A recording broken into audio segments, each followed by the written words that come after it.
Okay, everyone, we are back together. Today is July 27th, 2021. We are now moving into our regular city council meeting after having a pre-council workshop. It is 7:02 p.m. Welcome, everyone. I'll call this meeting to order. Please rise and join me for the Pledge of Allegiance. I pledge allegiance to the flag of the United States of America and to the republic for which it stands, one nation, under God, indivisible, with liberty and justice for all.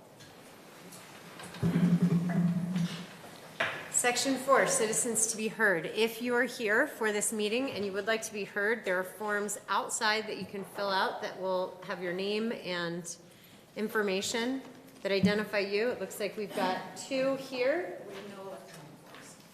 And we have no electronic forms that have been submitted. So if you would like to speak and you are here, do grab, and haven't already done so, grab a purple form. And Helena Rohr, you are up first. Welcome. Thank you.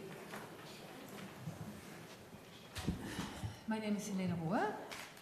Thank you for the opportunity to talk, and also thank you for addressing the housing issue the way you did. So sitting in of that previous meeting was rather interesting.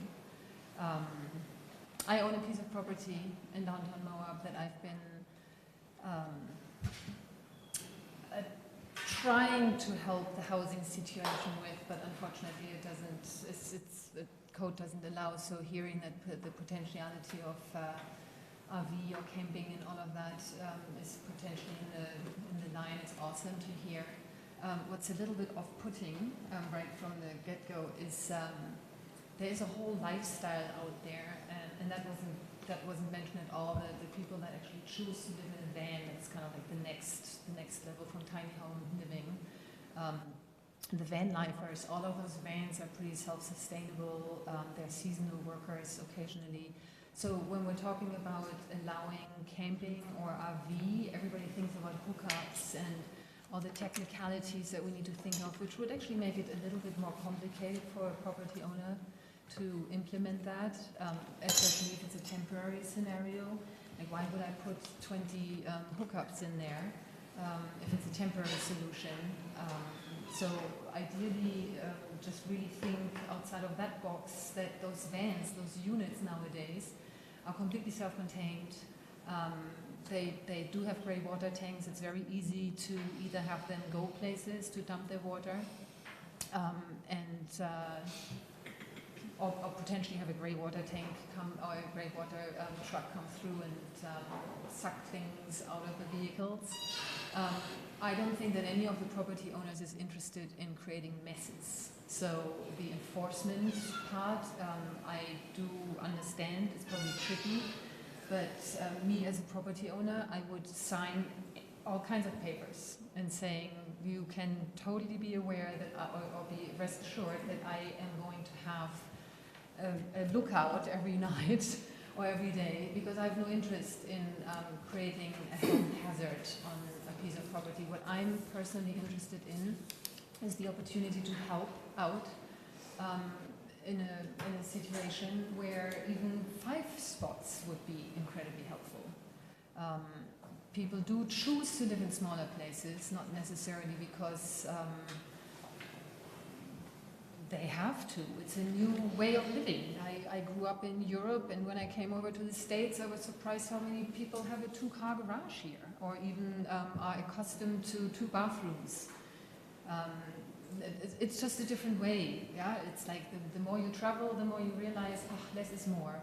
And so the density and all of that, I get it. But if we're saying, okay, change is going to happen, that is the change that we need to embrace. Is that the luxury of having that much space around us is really luxury. And if we want to look forward and saying there are going to be more and more people, and we're inviting more and more people, density is key. And right now, the van lifers, they just show us how temporarily, the housing can be as well. But increasing the density in the R2 zone, of course, that something like that is awesome, and put 4 units in there. If neighbors don't like one another, many people say high fences make great neighbors. If you want to live in an HOA, or if you've ever lived in an HOA, people telling you how you need to live is a little bit restrictive anyway for many people. Other people really enjoy it. But the luxury of having the larger properties inside a city, that is a luxury. It's a complete luxury. And it's maybe the time where we need to rethink and say we don't have that luxury anymore. And for immediate, I'd be one of the property owners that would apply for allowing van life temporary and come up with any kind of solutions that would then also satisfy the health department. Okay, All right. thank you so much for your Thank you comments. very much. What's your zone? Your commercial property, what's the zone? Is C3? it C2 or C3? C2. C2?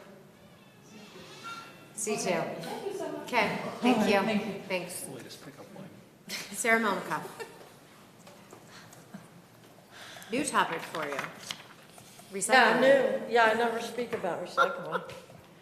I'm sorry. You I took hope my you joke. like I my was gonna joke. say that. Hi, everyone. From the Container Recycling Institute, a highly respected organization. We all know that recycling conserves resources, saves energy, reduces greenhouse gases, and reduces production of toxins. It reduces the need for primary extraction of materials and some secondary manufacturing. When fewer toxins are produced, there are fewer emissions to land, air, and water. Those reductions are a positive impact for human health. It's often hard for us to tell this story in a way that's easily and quickly understood by the general public and policymakers. There's a Lancet study that offers some help in that regard. The Lancet Commission on Pollution and Health published a report that shows that pollution kills at least 9 million people and costs trillions of dollars every year, and that the crisis threatens the continuing survival of human societies. There may actually be more, millions of deaths, but it's hard to track some of the pollutants.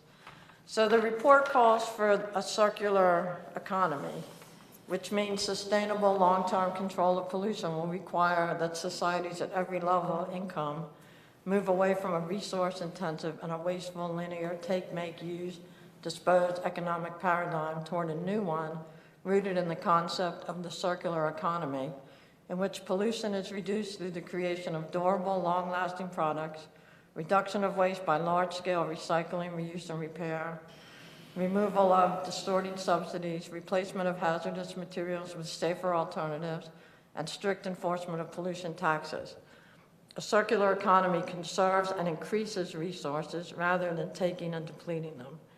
This transition is essential for promoting smart, sustainable, and inclusive growth that reduces pollution, promotes health, and prevents disease. The reason I say all that is that for the last 15 years, I've been before this body in all different iterations, making the same offer and receiving no response, that if the city did a very minimal investment in maintaining their public bins in the parks, on the pathways, in the city buildings, like there's nothing at the animal shelter, half a block from the center, you would yield multiple positive benefits across the entire community. You know, not just the financially good return on your investment you're making in the bins, setting a great example for the community, for the children, and also sending just reusable, things that can actually be recycled. So I'm making the offer again. One of these years, hopefully before I die, someone will say, let's do a pilot project just for like a few months and see what happens. You would be amazed what happens when someone from the city is on the ground interacting with the public, how much information they get and how much they can disseminate and how helpful it would be to our shared environment. Thank you. I could talk about something different next time, which I'm going to. Thank you, and thank you for talking about toxicity. Thank you, Sarah. Okay. Brooke Massick? Okay, welcome.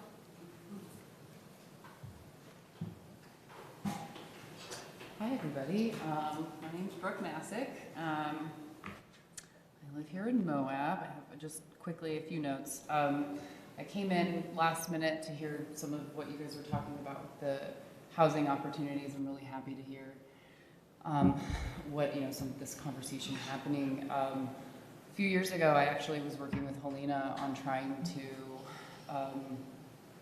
address kind of what she was talking about, getting the ability to have van dwellers on her property. I am a van dweller, also lived in a tiny home.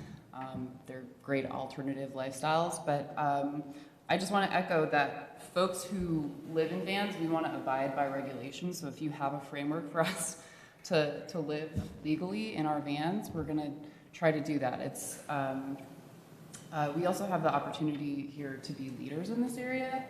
There are a few communities in the United States that are kind of taking this as a solution to housing crisis, which we all know there's quite a few housing crises going on in this country. So like Portland's a good example, Oakland's a good example. So there are people here in this community who have done the research, who are really good resources for you if you want to tap into us. I'm one of them. We're here. So, and then also with parking, like that's kind of been an issue for us with some of these ideas as well. So I also just want to echo what Helena said in that in an urban high density place, like parking is a luxury, and I think you're at that point now. So we have to think about how to solve that problem differently maybe. So, okay, that's all I want to say. Thanks so much for your time. Thank you. Unless the housing development is a parking lot. Thank you all for commenting. Anybody else? Okay, we will move on to the next item on our agenda, which is administrative reports. City Manager, Joel. Thanks, Mayor. We have the ARPA report from Ben and Caitlin going to do Walnut Lane, but we're also going to have Levi talk about some of the water issues and the floods that we've had, and he's not on your agenda, but we're going to add him on there as well. Over the last couple of weeks, we've really been doing a lot of work with the property tax. We had the open house, which we emailed you guys and talked to you about, went really well. People came out, had a lot of questions. We've done some radio interviews, some chamber chats, and a lot of emails that we're responding to, and so that process is still going. We have the Truth and Taxation hearing next week, and so want to welcome. On Wednesday, August 4th. Wednesday, August 4th. Want to welcome and ask everyone from the community to come out and be heard, and so really want that process to be successful. We've been working on getting some feasibility studies in place for the MRAC and see if there's better ways we can operate that and see if we can cut some of our costs and keep providing the level of service we have. But we've asked a group maybe to provide us with some information on how we can operate that facility better. And so looking to do that. Also been working with Utah Independent Redistricting Commission. They are getting ready to really boot up and get going on drawing new districts for how we're going to vote come next election cycle on the state level and on the national level. So they have a website. They're going to be at our Market on Center in August. Both of our meetings are going to have a booth. They're going to be passing out information. They're really interested in what we want as a community.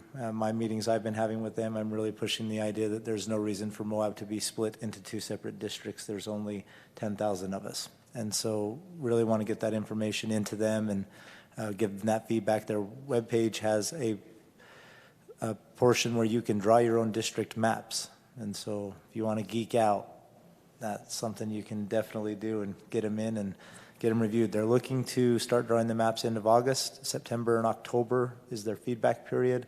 They're going to have their maps submitted to the state legislature November 1, and they're thinking that the legislature will hold a session and vote on those maps sometime around Thanksgiving.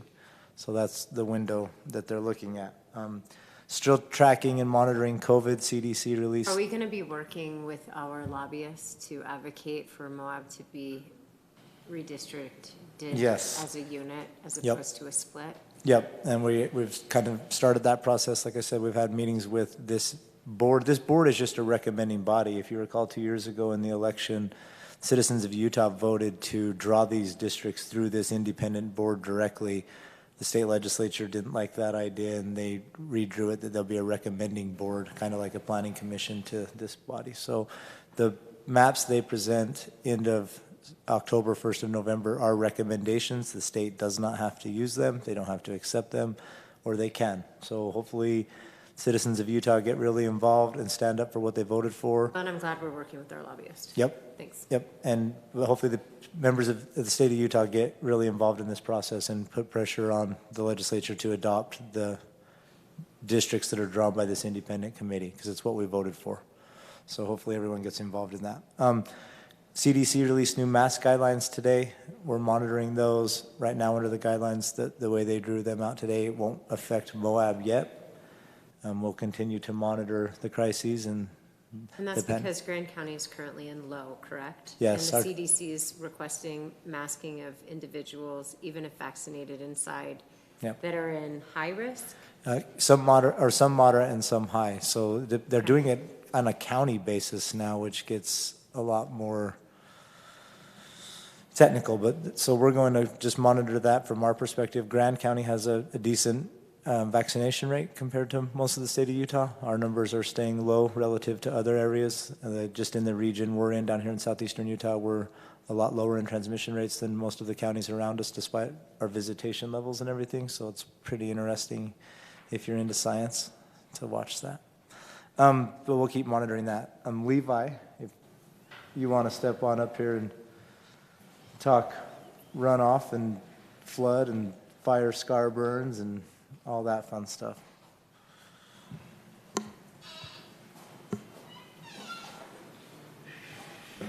Welcome, Levi. Mayor, how you doing? Council, thank you. So, flooding. I was able to get, so the streets department, myself, Joel, we took a lot of pictures, and with those pictures, I was able to create a small timeline. Oh, whoa, whoa, whoa. That was cool. Ronnie, you just went meta. Is Ronnie still with us? Someone check on Ronnie. Cool. There we go. So, the storm roughly started around 2 o'clock. It ended around 4, to the best of my recollection, if anybody has a better idea. I sat and waited. So, it didn't rain in town. It rained at my house, but it didn't rain in town. And so right around 5:30, we could hear it flowing down Pat Creek on Beeman. About that time, I called Joel, and he was already standing on the bridge watching it. And then from there, went down to Old City Park, it crossed at 6, 15. Chuck was on the bridge at Mill Creek, below Murphy, it crossed at 7. 400 East by the bus barn at 7:20, Main Street at 7:30, and then finally at 500 West around 8 o'clock. The biggest damage was the bridge, the footpath bridge on 200 South behind USU. It flowed around the bridge and filled the footpath with sediment, the bridge itself. Behind Sleep Inn, it came up to the bridge, but it didn't hurt the bridge, it didn't hurt any structure. The S-curve above the slack line, it came up and over the riprap and then flooded the trail running past the slack line. One of the small footbridge that isn't anchored on just south of 100 West, it floated that, it's sitting on the trail. We had direct communication with the mayor, Joel, Chuck, Beecham, Anthony, and Chet from the streets, directly with Rep, City PD, AJ with this, with the sheriff's department, and then dispatch. Out on Stocks, there's a bridge roughly 50 yards in front of this photo, where this photo is taken, and it flooded the bridge, it crossed the bridge. If you could zoom in, there's people standing on the other side of it. That's how far away it is. And then that's the Pat Creek ditch behind Beeman. Old City Park crossing. Not a very good picture of the bus barn crossing. This is after, under the bus barn, 400 East Bridge. This is behind Chevron, by the baseball field. No damage, just high water flow. This is the Main Street Bridge. There's two tunnels. The tunnel on the left is the south tunnel. You can see the water level on the side, how close it got to the bottom of the bridge. This is the footpath that it flooded below the USU. And more of the same. This is behind Sleep Inn, the footpath connecting to Cane Creek. It came up to the bottom of the bridge, but it didn't top the bridge. The picture on the left is a Pat Creek, Mill Creek confluence. This picture is significant because it shows the Mill Creek coming in to the left. It's red, sandy, and then to the right in Pat Creek, it's still, 2 days later, it's still black-ish. The picture on the right is a path going to the slack line between the confluence and the slack line. This is where it came over the riprap, that S curve I was talking about earlier. We need to fix this area so it doesn't flow over the riprap and flood past the slack line. This is a slack line bridge before, or during, and after. And the bike park and the path underneath, connecting to the bike park to the footpath. And then this is the creek side of the bridge. That's it. Thanks for that recap. And Yeah. thanks for being there that night. By the way, Levi, Daniel Lay, the Forest Service guy, he published some material as well, and he'd estimated like 1,000 CFS up at Pat Creek Ranch, just below where Brumley Creek comes in with Pat Creek. And he had some very nice plots of what the profile of the creek bed looked like. And I asked him, and very detailed numbers, and I asked him how he did it, anticipating he had a $10,000 gauge he dipped in the creek, at here and there. And he says, no, I threw a log in the river and watched how long it took for it to get down to the next bridge. But it works. We need a gauge on Pat Creek. We don't have one. Yeah. We could help prepare. It'll help us prepare for events like this. We have one on Mill Creek. Chuck was able to log in and look at that. And with the information he found, it had 8 CFS coming down Mill Creek, but at Shealy they diverted most all but 3 into Kinsley. And so something And similar. that's a USGS gauge, correct? That's the USGS I think so. USGS website where they publish that. I think it's Chris Wilkowski that manages that gauge for Mill Creek. I didn't know that part. And so because of that information, we were able to focus on Pat Creek. We had staff checking Mill Creek as well, but the biggest issue was Pat Creek. Thanks for the recap, Levi. Any other questions for Levi? Yeah, Levi, so what would a gauge, how would that help?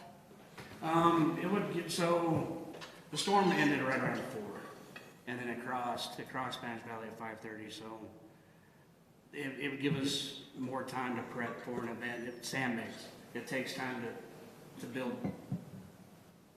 design flood control, to get flood control in place, sandbags, personnel, people in.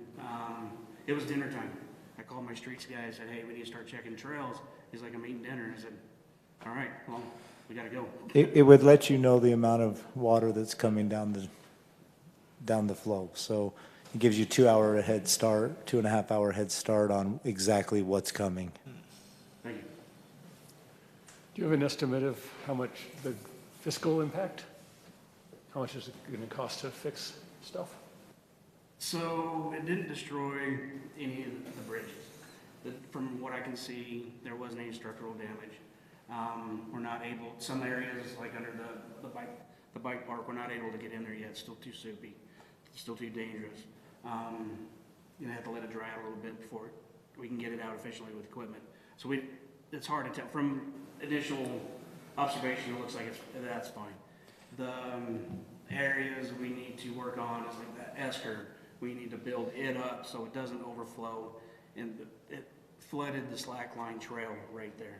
And so it's gonna take hours and a lot of personnel and equipment to clean that up. And not a whole lot of damage, just gotta get that stuff out of it. The damage was done out in Spanish Valley. That's where the flooding was occurring, where road signs were being knocked down and Hey, property the was being. Slackline Park got wasted by that nasty black water, which I am trying to coordinate with local slackliners and highliners, that community, to do a cleanup of the And park.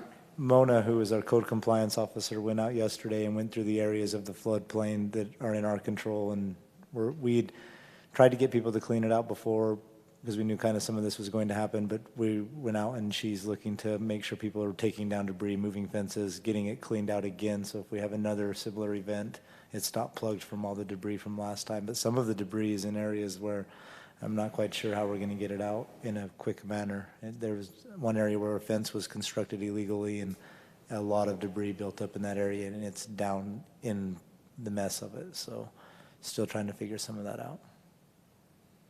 That area along Slackline Park, we have some leftover riprap or some leftover material from the USU project. We can take down there, and so at minimal cost to be mostly equipment and labor. It seemed like the trail itself was getting to the point where it could have benefited from some sprucing up. Yeah, That was from the last flood, yeah. correct? And it was just Yeah. getting sandy. The road base washed out in the previous flood, and so we need to get it so it doesn't wash out, and then we can replace it and leave it solid. Thanks, Levi. Thank you. Any other updates from you, Joel? That's it for me. We can have Ben talk a little ARPA, and then have Caitlin talk Walnut Lane. Thanks for sticking around, Ben. Welcome. Thank you. Thanks for all your hard work around property tax, too. Yeah. I just have a few quick updates on ARPA for my last presentation. So we do have a tentative deadline for the local assistant match grant program of September 15th. That's not a deadline for application, that's a deadline when more details will be available. I presented, the last time I presented, there were essentially four categories that would be eligible for ARPA spending. And I narrowed it down to two that would be most eligible or most relevant to the city of Moab. As I've been reading through the Treasury office's they have a frequently asked questions page on what would be eligible for spending. There's some more creative solutions, and depending on the economic environment, come this fall into next year, depending on what happens with COVID, it may be something that we want to keep at least in the back of your mind as far as what could be funded with this money. A few of the things that stood out to me were direct household or business stimulus payments. So typically you don't think of a stimulus payment coming from a local government, but similar to Buy Local Bucks, the program that was done last year, we could do something like that again. Vaccine incentive programs.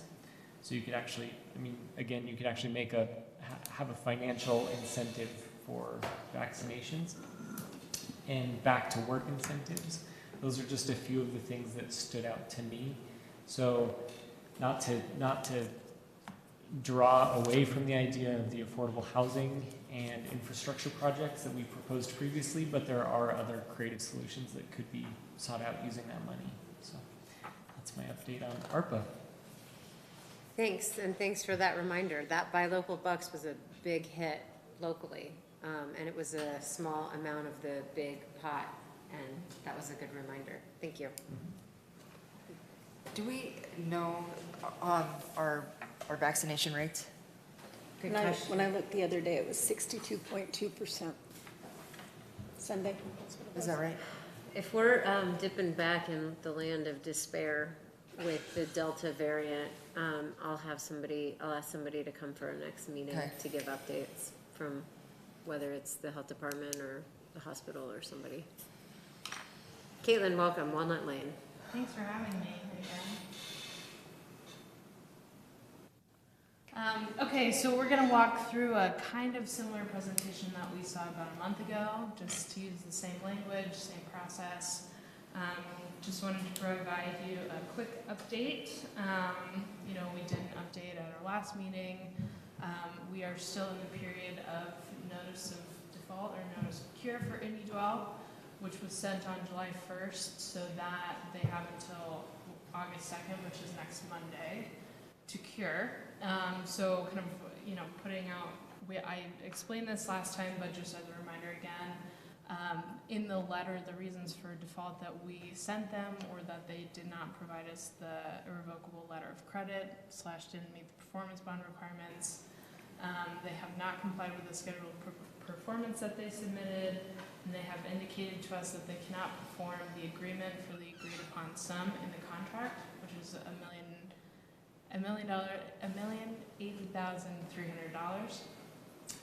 And so to cure, the solutions that we requested to consider them curing, they would have to address those three things. So they would have to deliver us, they would have to meet the performance bond requirement by providing us an irrevocable letter of credit or similar. They would have to provide an updated scheduled performance for the remaining scope of work that we have left.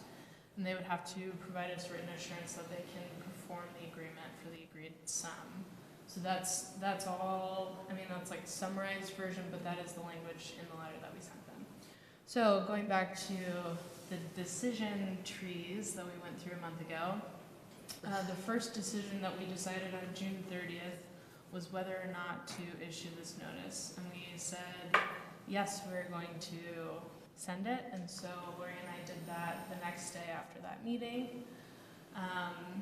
So where we're at right now is we're still in kind of this decision tree. So IndyDwell still has until Monday to cure. So two things will happen in the next week or so. They'll either cure, doing the three things that were just listed, or they cannot cure. Either one, two, or all three of those. And so just to, I want to include this quote. We, since our last meeting, I provided you an update that they were meeting with their board. Last week, Lori, Carly, and I had a phone call with Ron Francis, who's the general manager for the Pueblo branch. And then I emailed him yesterday morning saying, hey, we have a council meeting tonight, or tomorrow, can you provide me an update? This is the language he sent me, which is similar to what we talked about on the phone last week, which is that they have extinguished all of their options, and so they haven't submitted a formal, I guess, response to cure, but they said, they've told us a couple of times that they would be asking the council to, for their willingness to shelve the project or delay the project by up to 12 months. For reasons that we talked about last time. So that's where we're at right now today. Do we have a formal request for deferral of the deferment? I have not received a formal request. Well, if they're gonna ask, they're gonna ask in writing, right? Yeah, I mean, this is an email in writing, so I don't know if they consider this their request or not. I think we will give them until Monday, which is their deadline. And they know that we're waiting for a response to the notice to cure. So if we don't receive a response, this may be the extent of it. And that in of itself is a response that obviously the deadline has passed. Yeah. And the skin off their back is, we don't pay them the pending invoice of the 300? Well, we can get to that. The skin off their back is that essentially they could be held responsible for any increased cost we incur to complete the project that they agreed to complete. So we're at IndyDwell cannot cure. We're likely, we are anticipating, but we don't know for sure they could cure. We are considering options and ways forward, like we talked about almost a month ago, about paths that we can take if IndyDwell cannot cure. So this is kind of decision 2 that we will talk about. So decision 2 and decision 3 will have an agenda item to talk through both of these, but I wanted to provide these updates to remind you of kind of what's coming at the August meeting. So likely they cannot cure, or their response to cure is a request to extend and delay by 12 months. And so the city can either determine that they did not cure, they didn't meet the 3 requirements that we requested of them, or we can say that we want to delay. We want to consider that okay, and that we want to give them another 12 months. My recommendation will likely be that we consider that they did not cure, and so we move forward. And then, kind of based on deciding that they didn't cure, and the contract ends with IndieDwell, we have kind of that next decision process about, okay, what do we do next? And so I have been working on some of these options. We're not going to talk through them today. I just want to, get them on your mind to be thinking about as we move into the August meeting. But the 3 options again are that we, basically retain the plans for duplexes because we've been working on the final site plan documents already for those. We have them redesigned so that we can find another builder for those. We can walk away from the duplex design from IndieLaw and find a different builder for phase 1, or we can, kind of go back to total square one. So not making any decisions tonight, that's my update. And so I just want to get you excited about our conversation in August. So We're thrilled. yeah, me too. Would it be possible, Mayor? May I ask a question? I'm sorry. Would it be possible to get a budget on how much we have spent on this project so far? In terms of IndieDwell specifically, or in terms of phase 1? Or just generally how much we spent? From our purchase, onwards? Sure. Would that be? As well as income. Right, yeah. Yeah. Okay. Kayla, one question for you. We're not as if we were going to do it, we're not, but if we accepted their terms and shelved the whole project for 12 months, what would happen then? I mean, 12 months later, they'd come back and pick up where they left off for the price that they originally agreed on. What would they do? It's a great question. I mean, in theory, yes. If the council wanted to delay, they would provide us a new, they would still have to meet the 3 items that we talked about, so they need to provide us a new schedule. They would need to agree to the sum that they agreed to, which is something they have said to us is that because of the pandemic, costs are so high, they can't meet the agreed sum. And they would need to provide us the performance bond. So they would need to do those 3 things, but we would just be, instead of requesting them now, we would be giving them more time to try and do that. And there are concerns, there's nothing to stop them from saying, oh, now years ago, thank you guys so much, and by the way, we still want another $500,000 or more, kind of thing. And a year is, we do have concerns about their financial viability in a year. Yeah. Can we contact the builders of the King Creek condos and see if they'll... Seriously, once they're done with that project, they could build this project. They have already called me about it. Really? Yes. Well, because what we're basically what part of the decision is, do we put out the RFP and, do we throw the fishing line back out there? And if we could hook a development partner like that, then maybe, they're already very familiar. It's the same zone as the King Creek condos, and they're already familiar with our process. Yeah, and I don't want to get too much in the weeds on this, but I think we have to have further discussions next meeting, and Yeah. I think Lori will suggest probably we do Yeah. have a closed session because there'll be legal issues at hand at that point. Absolutely. So can I ask a question about the, stepping back, in terms of their request for a 12-month deferral, would it be possible to do that in a way that allows the city to pursue other options, and if those options pan out, to pursue those, just to stay in their queue, but also look at other options? We'd have to look, possibly, but it may mean trying to renegotiate a term of the contract. So right now, the contract is, you're supposed to perform under the terms of the contract, and we put them on notice that they didn't. And so if they don't, they're in default. And so come Monday, we'll know if they're in default or not. Then what you're saying is the middle path of, can we have them in default, but give them potentially more time and find somebody else? I'd have to figure out if we would need to renegotiate some of the terms of the contract to do that. Because technically, come Monday, we could say there's no more contract. Mm-hmm.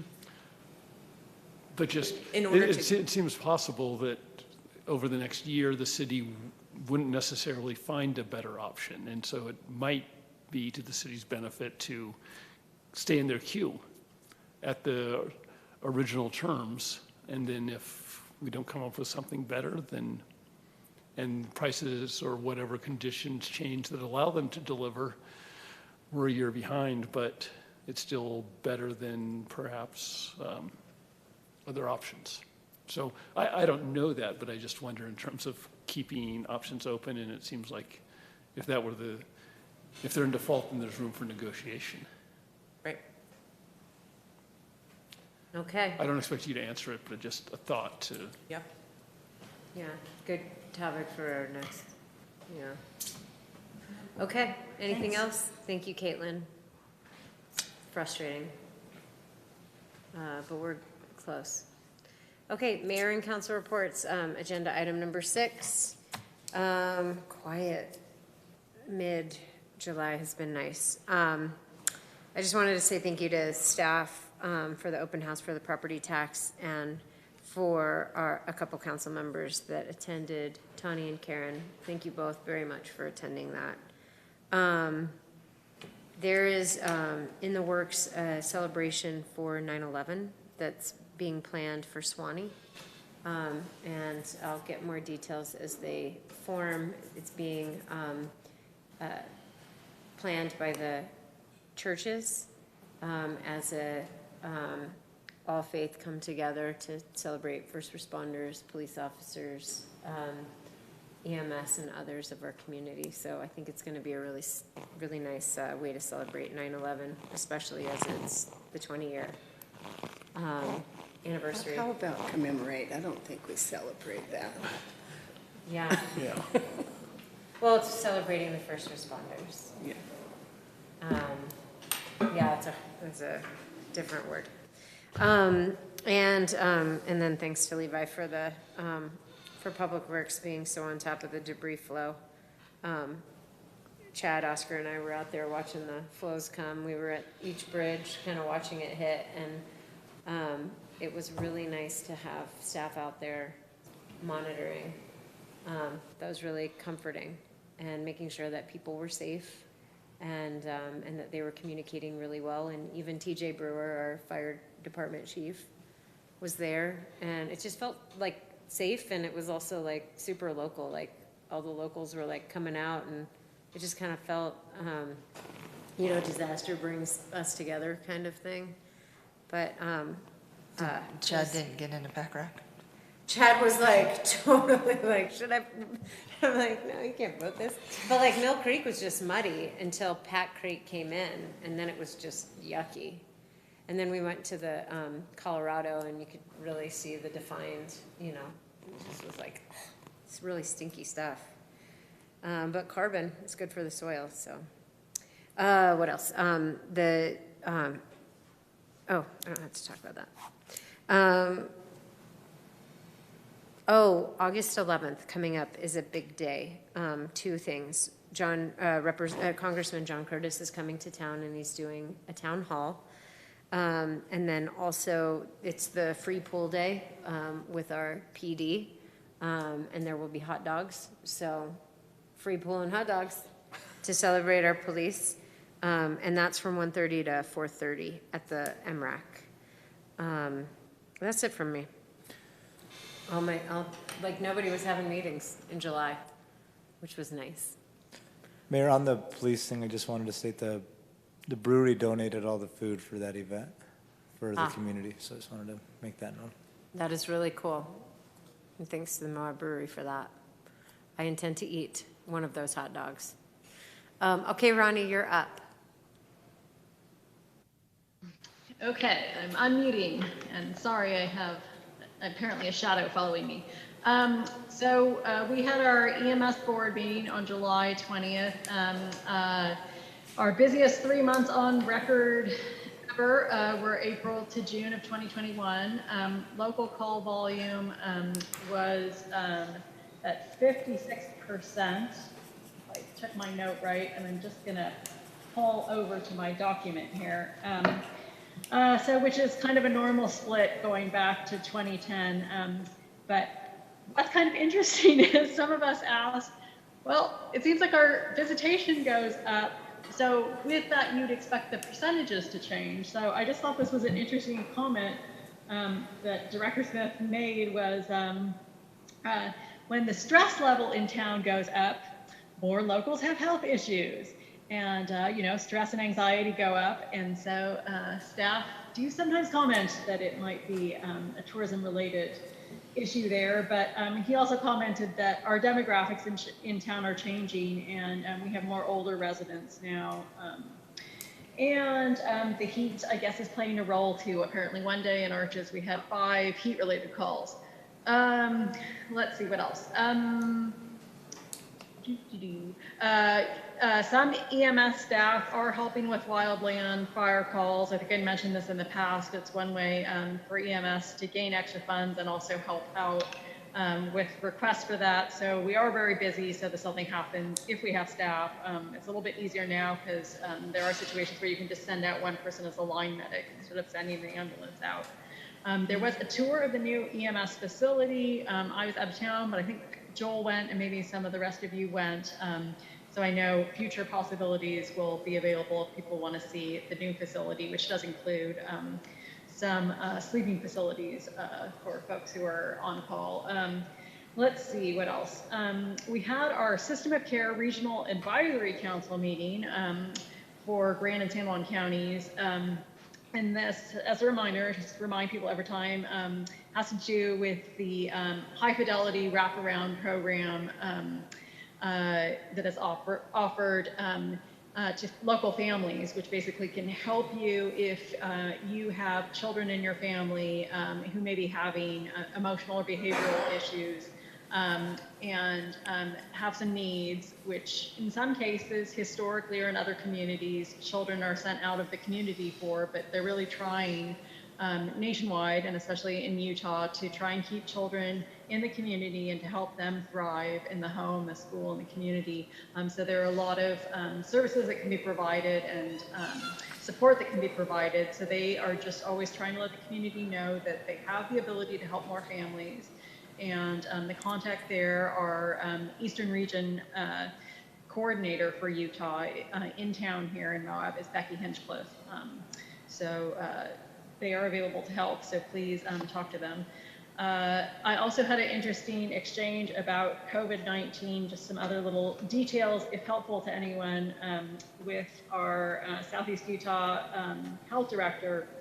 And I don't know if any of you have been looking at kind of the vaccine information and just some of, but every once in a while you look and you have these questions. So I'll just briefly mention, because I thought it was kind of interesting, that if you just look on the surface, it kind of looks like we've had more cases in women than men, 2,072 cases versus 1843. So I was asking Braden about this, as well as the breakthrough data that we're seeing, cases breaking out in people who've been vaccinated. But he said, this is explained by the fact that we've had far more women tested than men. In fact, I thought this was fascinating. We've conducted 10,000 more tests on women than men. So here we go. Just in case any of you are watching Breakthrough Numbers, I know, I, for example, know someone who got both their vaccinations and still got the Delta variant. And so we all knew that this could happen, and, it can happen up to a certain percentage. And so locally, it seems like we're at about 0.3% for that. So I did ask Braden at what percent, one would start to be concerned. And he's saying at about 5%. And then I just asked if there was any input they had since we were having a meeting tonight. And he just said, they're just stressing till they're out of breath how important it is for people to get vaccinated, and particularly before the school year starts. And then lastly, we had our UMTRA steering committee meeting today. And just a few things about that. We're up to about, find my number, well, let's just say 70-some% of the pile moved, 11.8 million out of the 16 million tons, and we're hoping to hit that 12 million mark at the end of September. Things are going great in terms of safety, even with the heat and the lightning and everything. We have more than 1,700 days, I think 1,790, without a lost time injury. This year we were able to put a 38th and 39th rail car on, which all helps with moving more tailings. Hoping to get a 40th car on at least, if not more, next year. It's looking like budget-wise we'll be able to get at least the 47.5 million that we've had, but honestly, we could be getting a lot more money, so stay tuned for that. And there were some questions raised now that we have the Canadian Mountaineer high-end rail trips coming through, how that might compete or interact with the tailings that are moving on the same Union Pacific rail line.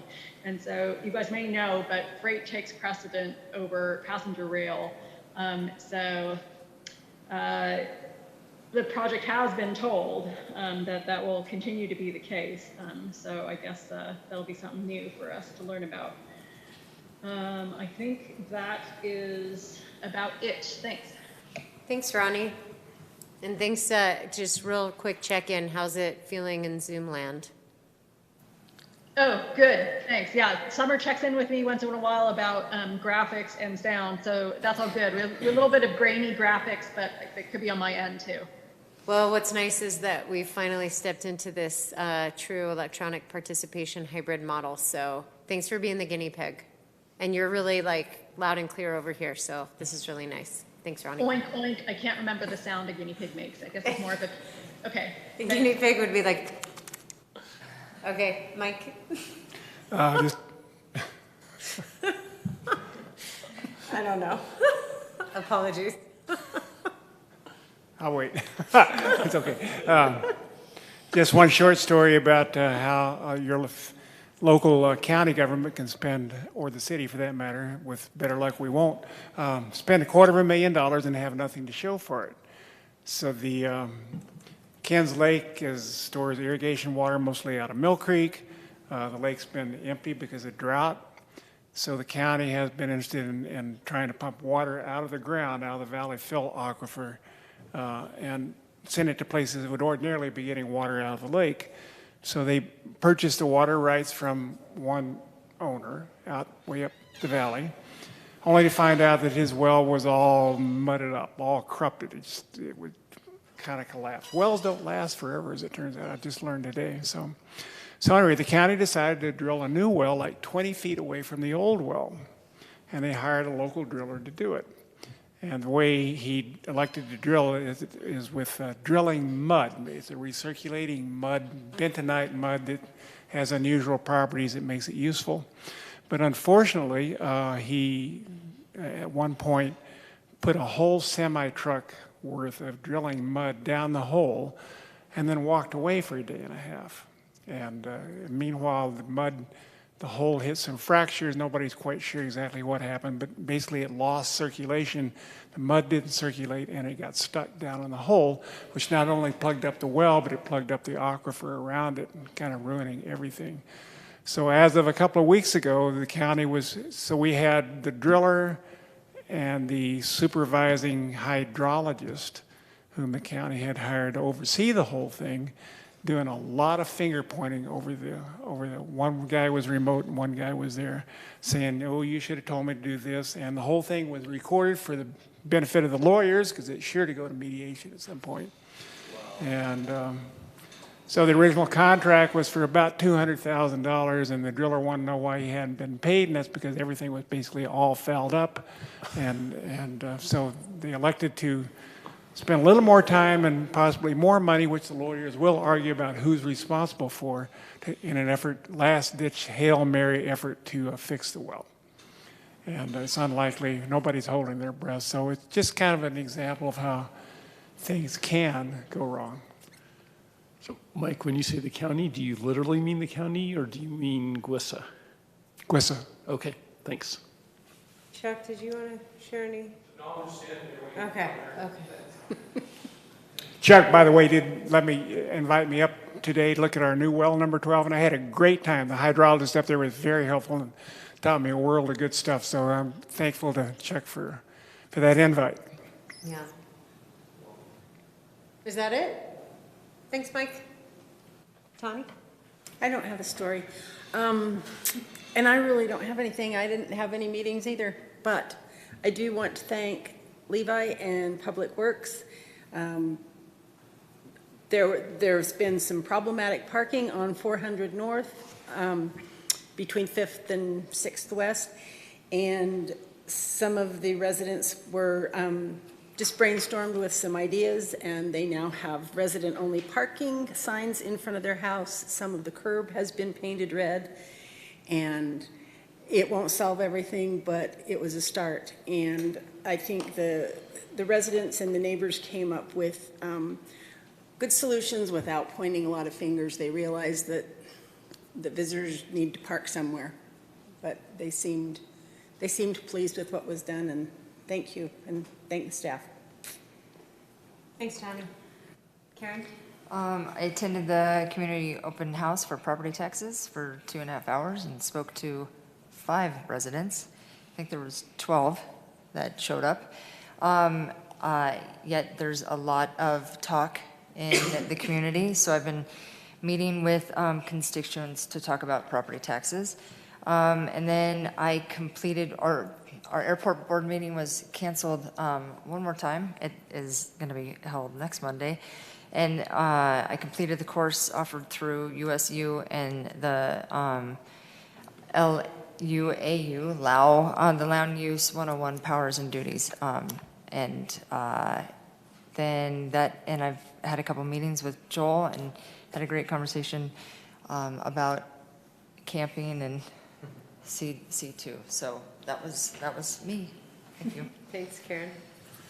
I had a Moab Dark Skies meeting, and the most substantive discussion was with Rocky Mountain Power about a program that they and city and county staff are putting together for a barn light swap. So barn lights, also known as area lights, are on a different rate schedule than your regular residential service, and most of them are bright and unshielded.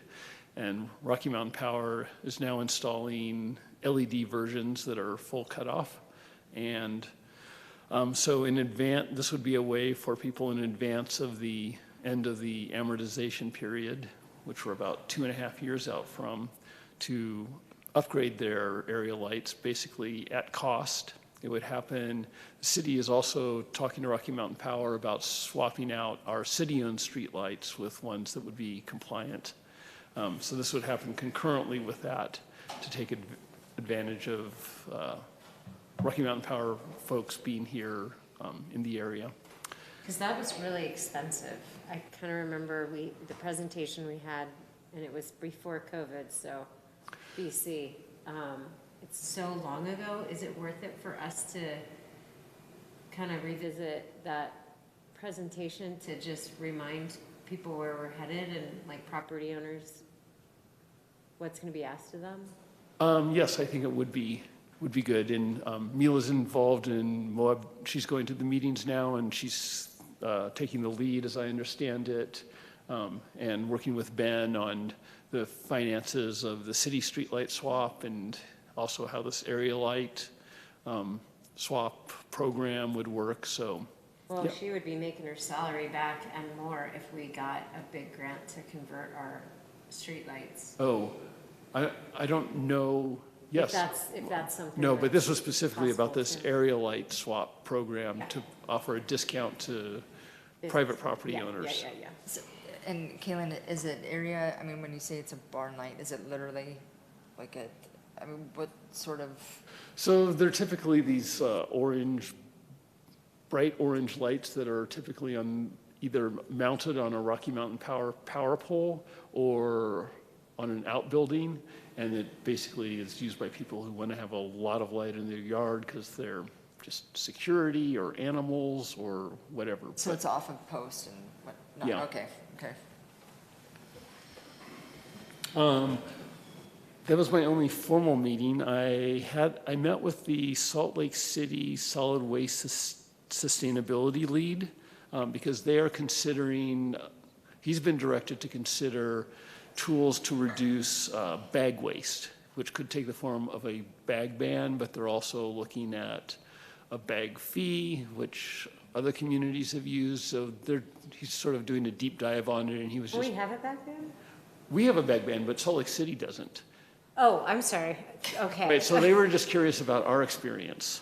Oh, got it. Yeah. And so that was an interesting discussion because he's digging into it and it's a few years later, but it didn't occur to me that maybe it's time for us to do some follow-up. I'm not sure if we really have good information about how much the benefits, how much conversion to reusable bags we've done, and it seems like it's the sort of thing that takes ongoing input to really make the change that we want to see. So it was a good conversation and a good connection. Evan from Solid Waste was there, and so it seems like we also talked about recycling, and so just working with our much bigger partners to the north could help increase transparency in the whole Utah recycling world. So it was good. And then this is getting a little further afield, but tomorrow there's a Senate subcommittee meeting on congestion in national parks. And Mike Reynolds is going to be one of the people providing testimony, and someone from Arcadia National Park. And just late this afternoon, I got information from NPCA on how to provide additional testimony. So I'll follow up with you on that because we might want to just forward them our letter. Absolutely. Okay, thanks. That's Yeah. what I've got. Thanks, Kaylin.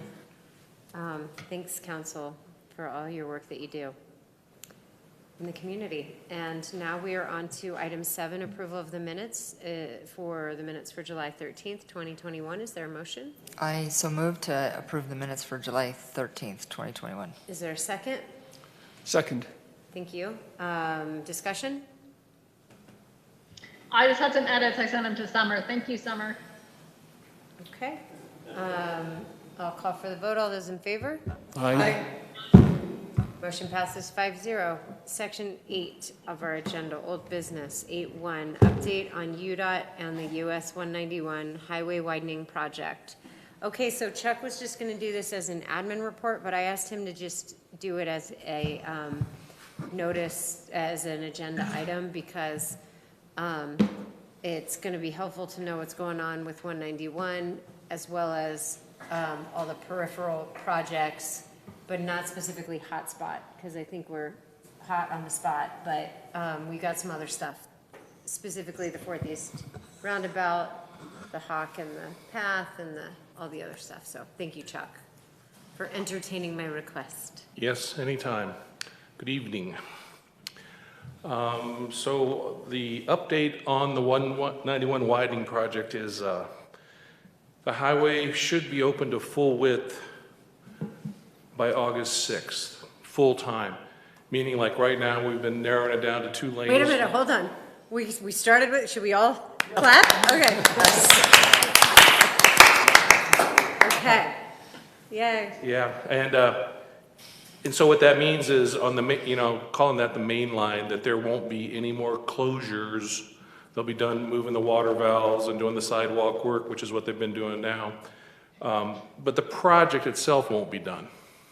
Because as you recall, there's storm drains systems both uphill and downhill from the highway that are being finished up, but Little things. theirs are localized, yeah, exactly.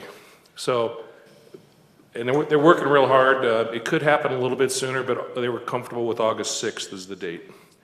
And I drove it just for the meeting tonight, and I think they can make that date. The Hawk Signal by the Rock Shop will be open sometime in August when the infrastructure is complete.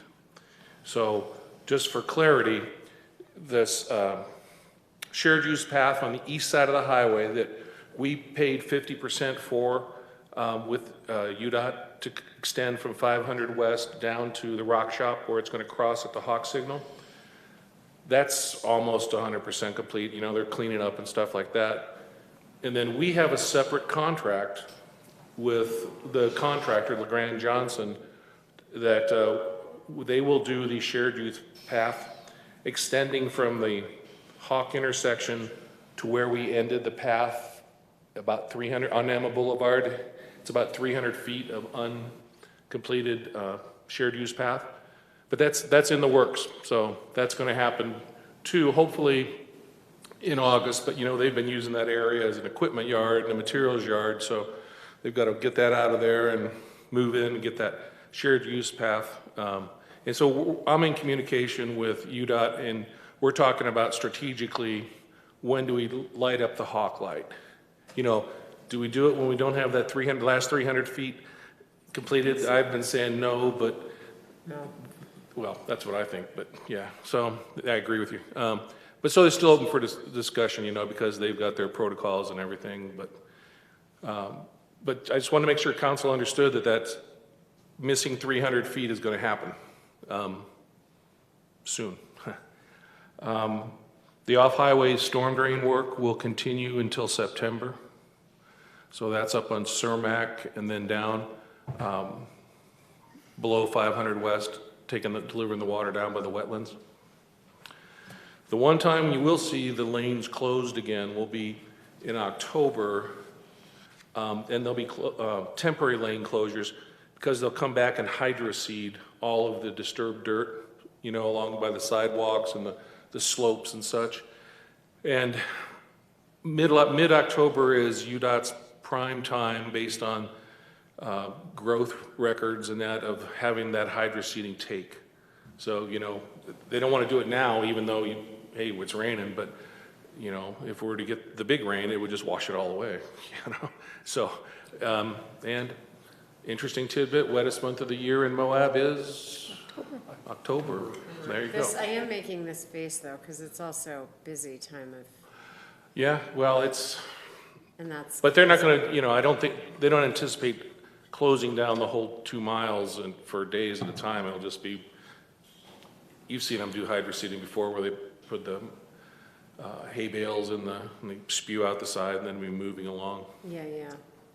Yeah, but it's better than having that erosion happen, I think, if any of that hydroseeding will take. Yeah, we don't want to see any more mudslides. Yeah, and you really can't do that at night, the hydroseeding, because you can't see the limits.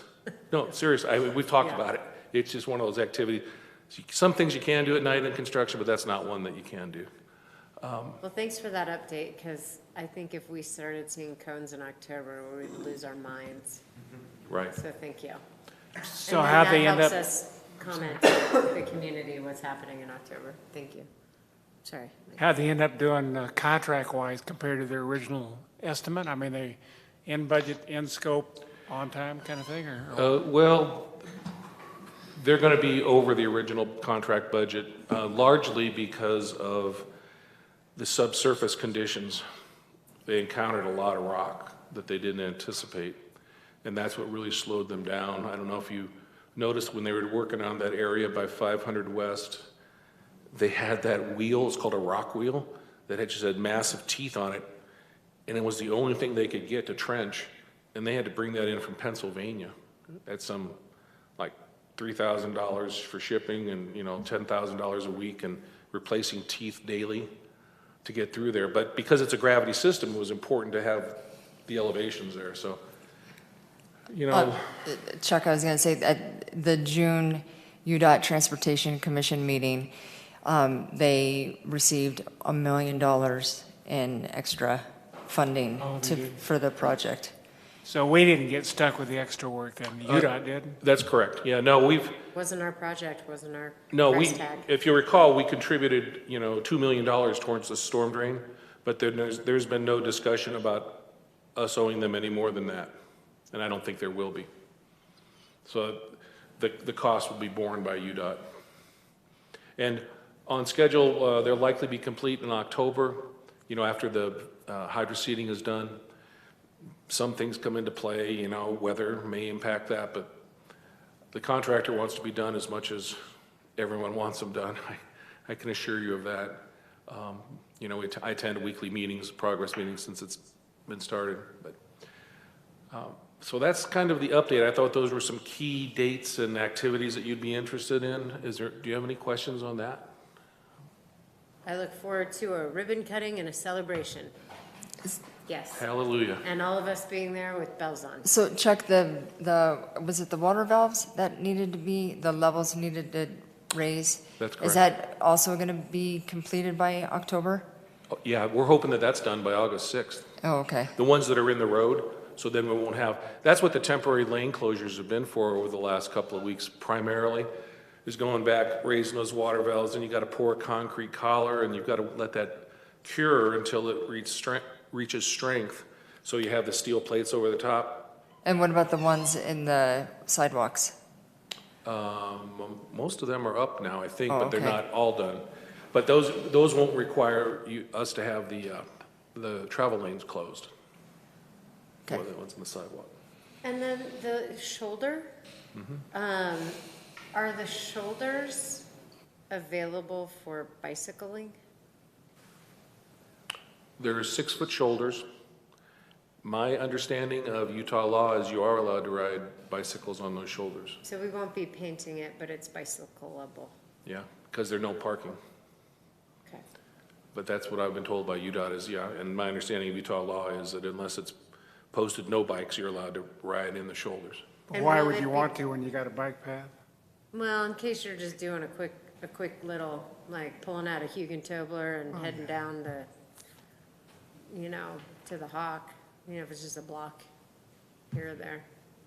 I was just thinking about it as I was heading out of Hugentobler. If I was on my bike, would I just sort of hug the right and bike in the shoulder?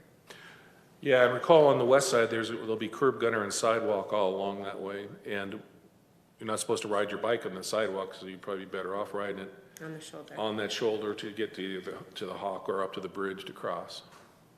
Okay. Thank you, Chuck.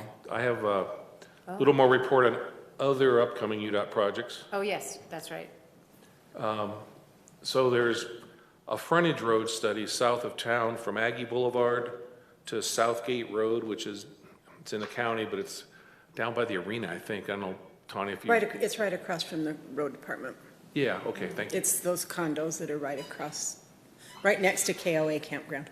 Yeah, okay, thanks. That'll be the southern limit, and then the northern limit is Aggie Boulevard, Mill Creek Drive, and the intent there is UDOT's interested in having limited access rather than a driveway every 200 feet onto the highway. So there's a frontage study, and we're involved in the kickoff meeting in the next week, I think it is. So they've included all the locals as part of that. There's a microsurface that's going to happen on Highway 191 from the Colorado River Bridge to Potash Road in 2022, so next year. And that's just, it's like a very wet chip seal. It goes down pretty quick. It's a pavement preservation process. We may try it in one of our roads when we have the money to do that, as opposed to chip seal. But that's going to happen, and that'll keep that road in good shape. The passing lanes on Highway 191 from I-70 south, that's in design right now. So there's going to be like 6 miles of new passing lane just after you get off I-70 heading southbound. I know these aren't in the city, but I thought you'd find it of interest anyway, regionally. and that's probably a really good thing. Then there, and I remember, Karen, you asked me this 2 years ago, when they patched the road from Arches Park on 191 up towards the 313 road, you're like, did they do a very good job? And I said it was going to be temporary. It's been temporary for a couple of years, but that's the way, sometimes it goes. But anyway, from Potash Road to the 313 road, they're going to do a cold in-place recycle and make a 4-inch overlay, so that bumpy section of road there is going to be reconstructed with new pavement, or recycled pavement plus some new pavement on there, and that'll be in 2022 also is the hope for that. So. Can't we just give it a year off? I was thinking the same thing. I've been working on teleporter technology, and I just haven't got it approved yet. Hotspot funding, I'm not going to talk in detail about it. I just wanted to say, though, that I have talked to the project manager from UDOT, and his intent is that the dispersed parking in Emma Boulevard were approved, and I think everyone on the council is aware of that. And The road, Emma, is not going to get paved. The path at the Hawk is going to get paved this fall. Yeah. So this fall, that's correct. Here's a picture of the Emma Boulevard as was approved by the Transportation Commission. So the Hawk is right up here in the end, and this is the shared use path coming down through here. That's the piece and over to here, the 300 feet that we're going to be done this fall. Mm-hmm. And then if council approves participating with the hotspot funding, which then all of this would get built, designed and built by 2022, as well as the downtown 9th Street dispersed parking. If that's what you say, go get it done, we can get it done because the money is available there from the UDOT standpoint. And I'm sure there'll be more discussion on that. The transit pilot, I think the schedule still is tentatively spring or summer of 2022 to be active, my understanding. Karen and Mike may know differently. The roundabout at 400 North and 100 West, also we're shooting for construction at probably fall of next year. I'll be before you next council meeting with the agreement. We were hoping to have it for tonight, but it just didn't quite happen. But that agreement would be there, and that's the roundabout that,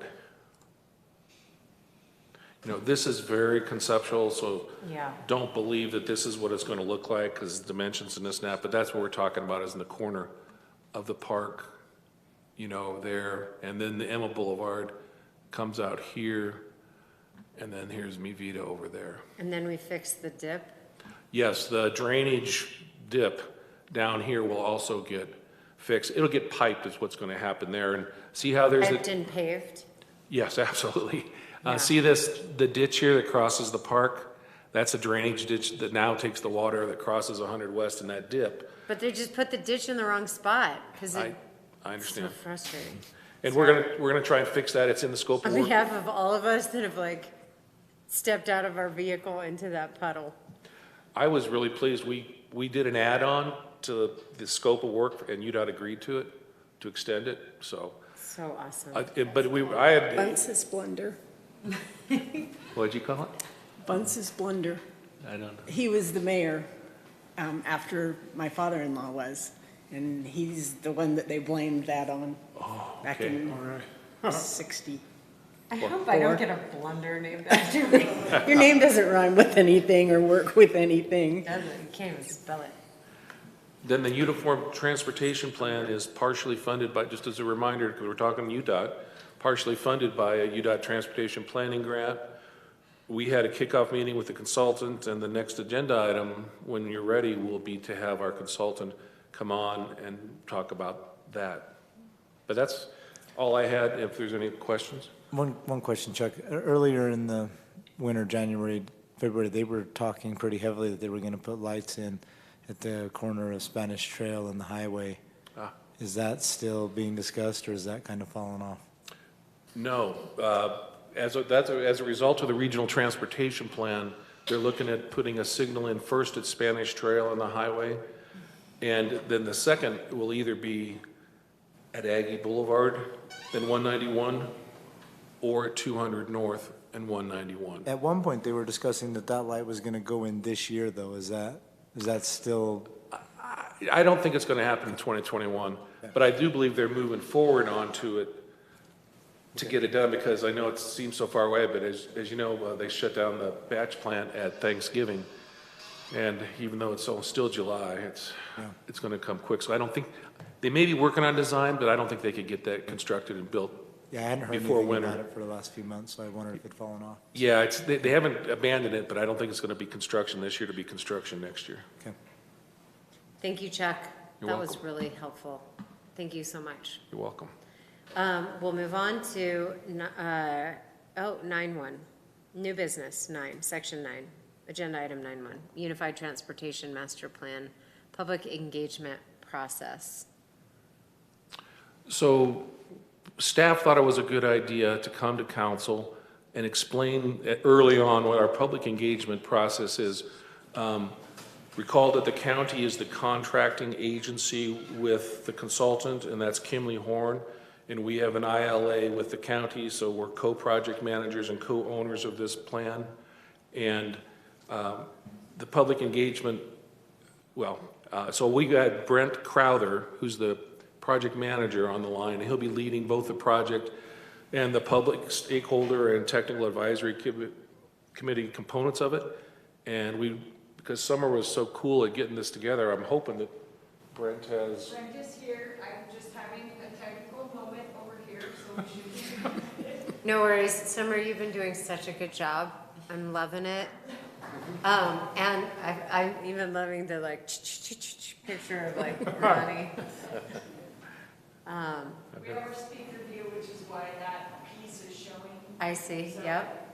That's awesome. We should be good. Brent is here, and Ronnie is still here, so. They're here in the background here. They're in the background. Is Brent talking to us? I don't believe. Or is he just visiting? I'm not sure if he is or not. It shows that his microphone is on, so. Brent, can you hear me? I can hear you. Can you hear me? Yes. Sorry we can't see you, but that's fine. Maybe you're wearing shorts or PJs if you're lucky. Wish we were, sort of. Go. I'm gonna do a quick view change real quick just to make sure. Oh, great. You're in an office in a polo. All right. Well, welcome, Brent. And so So I'd like to turn it over to Brent and let him go. He has a PowerPoint presentation. Oh. And okay. he's going to share his screen. It's going to get crazy. Yeah. Let's do this. Okay, let's see if this works. You seeing that? Yes. Yeah. Yeah. Wow. Okay. So clear. I gotta change it for our YouTube feed, so I think that we should be good. Okay. Snaggle. This Am I ready to go here? You are. Yes.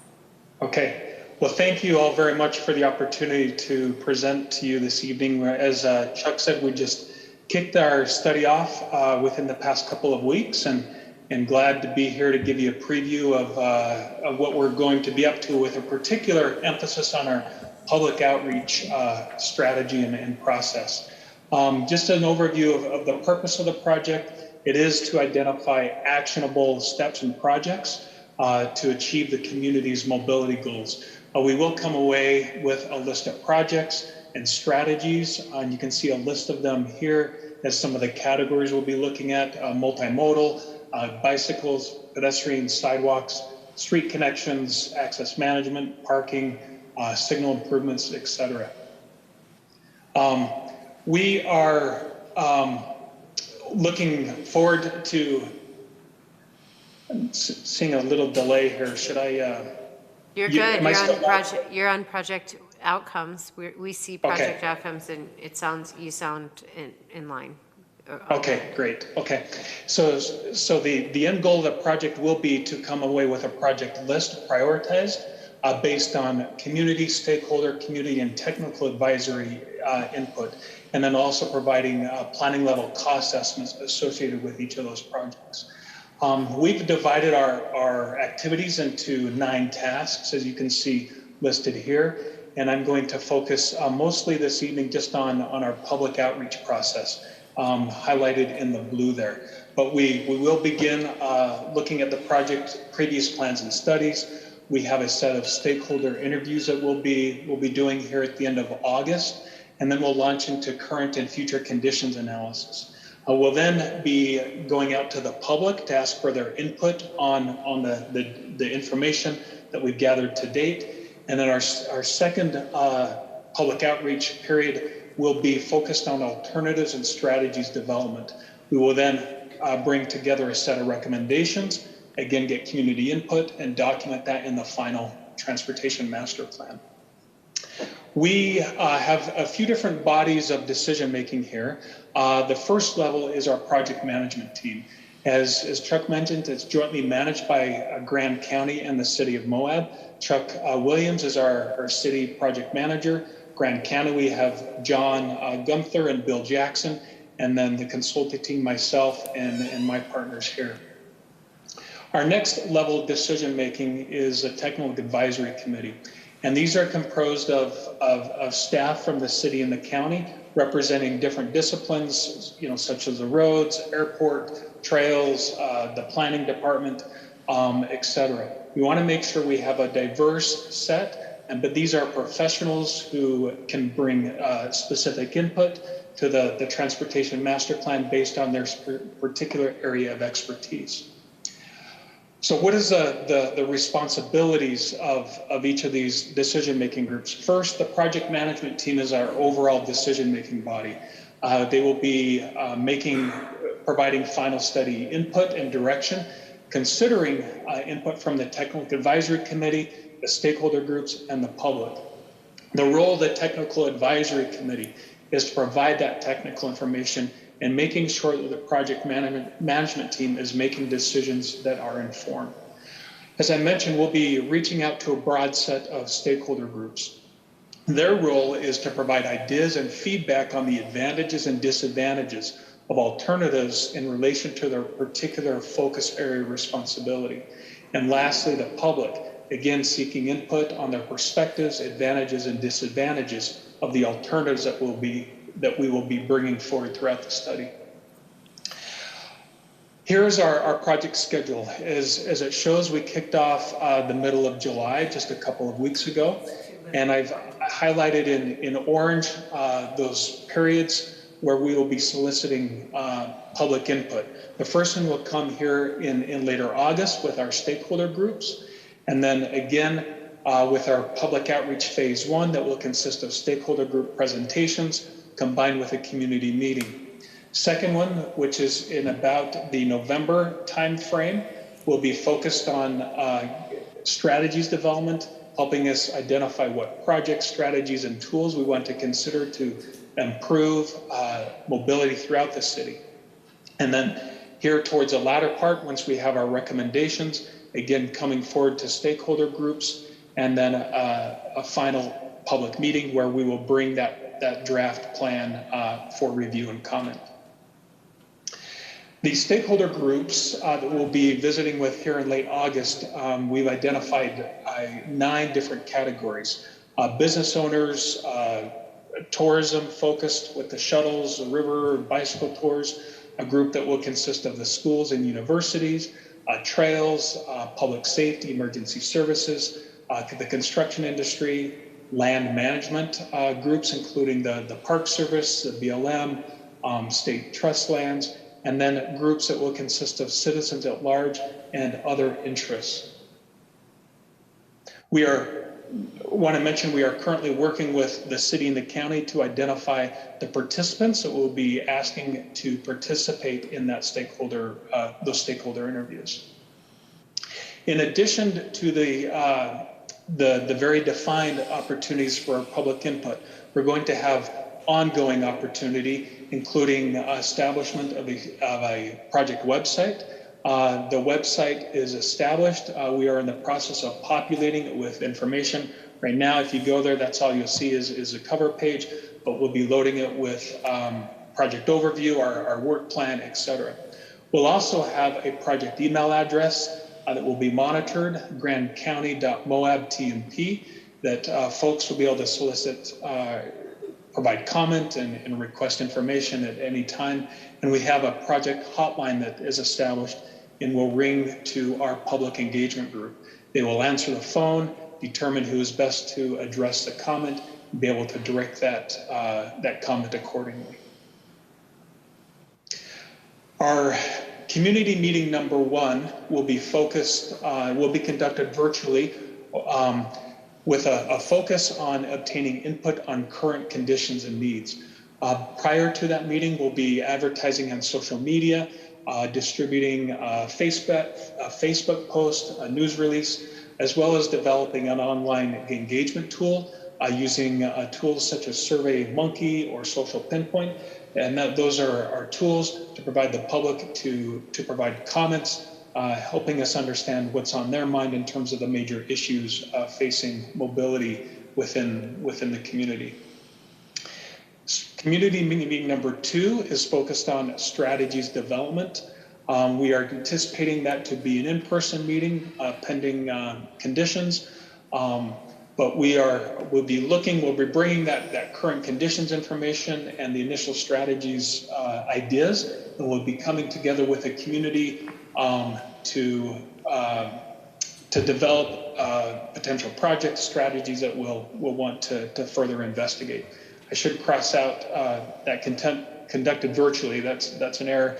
We are anticipating that to be in person pending conditions. And then the third community meeting, bringing together the draft plan, again anticipated to be in person with an advance notice on social media for maximizing our community participation. So with that, I'm willing to answer any questions that you may have regarding our public outreach strategy. Sure. Yeah, sure. may I interject something, Mayor? Yes. One of the ways that we wanted to do this is we could really use council's help on populating the stakeholder groups, right? You people know the communities as well as anybody, if not better. So, we're hoping to keep it to about 30 people because just even that's a large group. Yeah. And so I have copies of this PowerPoint, and I'll give you copies of those focus groups as well as, we have the citizen at large. And if it's okay with the mayor and council, I mean, you guys decide, but I was going to suggest if you funneled names to the mayor, then we can try and get them on there. And we're hoping that some of the stakeholders that the county would be some of the stakeholders that you would like, knowing that there will be other ones just because unincorporated versus. And Brent's going to give this very similar PowerPoint next week, Brent, I think, to the county commission, where they'll be presented with that same. So I just wanted to say that. Some of our names might be some of their names too. And some of it may be council members. I mean, that's for you guys to decide. I mean, that's one of the things that we would like. We were able to put together. Suggest yourself and suggest others that you think would be good on this and get the names to me and then I'll submit them. Is that what you're saying? I am. We were able to put together the technical advisory committees because we have an idea of what technical expertise we have, and I think we had a nice broad group. And I have some ideas of the stakeholders you might mention, but we could really use your help on that. So with that, I thank you for letting me interject that. But Yeah. Ronnie's got a question? In terms of us helping provide names for potential stakeholders, can someone send us a little recap on what we think the time commitment will be? I mean, we kind of had the problem that we asked for stakeholders with the RTP, and then the stakeholders kind of felt like they, we didn't use them very well and the process wasn't very good. So I'd like to get input from those two individuals on what we can do better, but then also it would really help if we ask people if they're potentially interested, if we can show them what's going to be expected of them, kind of how often, so they know if that's a commitment they're interested in making. So Brent, time commitment? Yeah, absolutely. We envision that will be limited, about 1 hour discussion for each of the stakeholder groups that we'll be having in August. And then again, bringing those presentations back again in the November timeframe, and then again in early spring. So total, probably about 3 to 5 hours is all we're asking over the course of the study. So very, very concise and focused ask on their time. And Ronnie, if I may, one of the things that I know there was some angst with during the regional plan was not having the materials ahead of time. And we've talked with Brent about this is a pretty aggressive schedule. If we end up slipping on some dates, we're going to try and make an effort to have materials available ahead of time, even if it's only a week, to stakeholders so they have an opportunity to review them if they want to ahead of time. Some choose to wait until the presentation, some choose to look. So just wanted to mention that I think we're trying to be proactive in that regard. Thank you. Okay. Any So others more? it's just a study that's funded right now, is that right? Correct. And then what happens after that? So like a lot of our plans, the study will have projects listed in there that will have been vetted and brought to council and commission, and hopefully at the end, the council will agree to adopt it and the commission will agree to adopt that project list. Those are planning level costs, and then we'll be looking at them at each for budgets to decide, well, do we want to invest in bicycle wayfinding? I'm just going to pick one. That with a planning cost of $50,000, and that sets the guidelines for helping us become a more mobile community. Oh, okay. Yeah. But it's our money or not somebody else's money? Is that Well, right? I always feel best going and getting somebody else's money on your behalf if I can. But there will be some of our money, and UDOT has all sorts of programs out there. I mean, you saw we've taken advantage of some of them. So Mike, some of it would be our money, and some Are of it you would asking be. about money for the study or money for projects? I'm asking for money for the project to follow. Yeah. Yeah, some of it would be ours, and some of it would be other agencies, would be mine. Chuck's gonna have his hat out. Please. Yeah. Okay, thank you. It's gonna be busking. Yeah. Okay, any other questions about this plan? Okay, then thank you, Chuck, and thank you, Brent, for joining us. Sleep well. Thank you very much. Okay.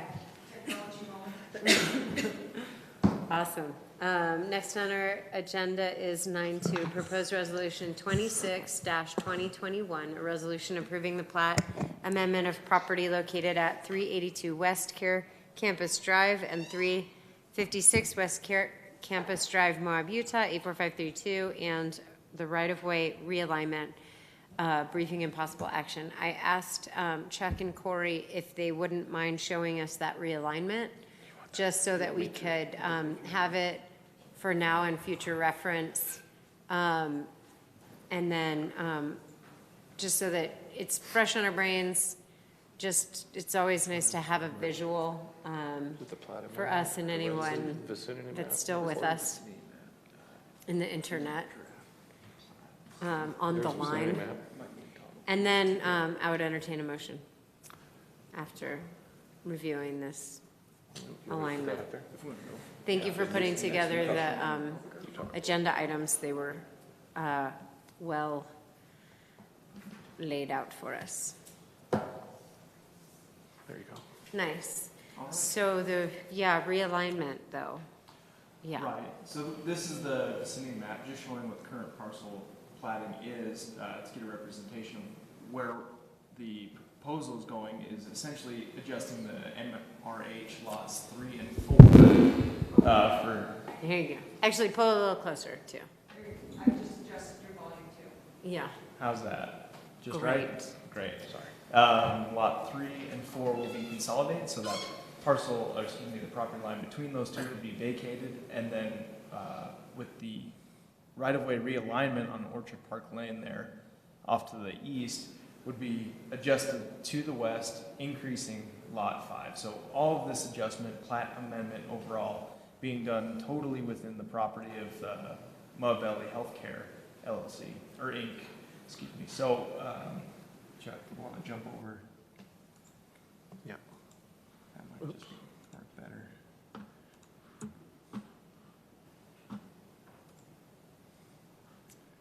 Go to the draft.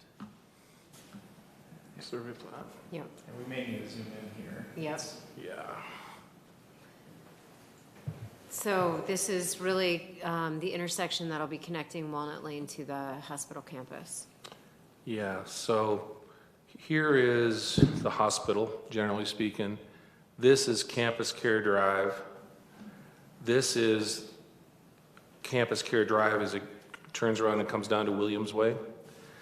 This is the fenced-in portion of Walnut Lane. If you go to the west end of Walnut Lane, you know there's a locked gate there. What this right-of-way realignment will do is it'll align Orchard Park here into a straight line as it probably should have been done back when the hospital was first completed, but that's okay. That was then, this is now. And this would allow for a four-way intersection is kind of the bottom line here. So the advantage of that is it allows emergency services another access to the hospital, one advantage, one big advantage. So that's what the right-of-way realignment here is, as well as the lot consolidation. And this was and because the hospital owns all the property, they're good with it. Yeah, we're grateful that the hospital is willing to do this. Yeah. So, Chuck, so Lot 5, closest to Walnut Lane, and their proposal, it says that it's going to be a methadone clinic, is that? It's over here, actually, isn't it? Correct. It'll be on the west side of Lot 3A.